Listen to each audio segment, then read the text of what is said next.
اگر آپ لمبے عرصے تک اور لمبی عمر تک صحت مند رہنا چاہتے ہیں تو ان چند اصولوں اور باتوں پر عمل کیجیے۔ نمبر 1، سگریٹ نوشی سے پرہیز کریں۔ نمبر 2، صبح یا شام کسی ایک وقت پیدل چلنے کو اپنا شعار بنائیں۔ نمبر 3، ہلکی پھلکی ورزش روزانہ کریں۔ نمبر 4، ہمیشہ پیٹ میں جگہ رکھ کر کھانا کھائیں، یعنی تھوڑا سا بھوکا رہنا ضروری ہے۔ اس کے علاوہ تینوں پرنسپل میل صبح، دوپہر، رات کا کھانا اپنے وقت پر کھائیں اور کوشش کریں ان کھانوں کے درمیان کچھ بھی نہ کھائیں۔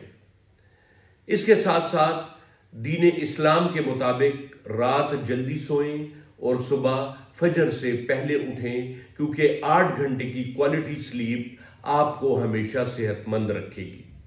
روزمرہ کھانوں میں مرچ مسالوں کا استعمال کم سے کم کریں۔ ان اصولوں پر عمل کرتے ہوئے انشاءاللہ تعالی آپ کو بہت زیادہ فائدہ ہوگا اور آپ ہمیشہ صحت مند رہیں گے۔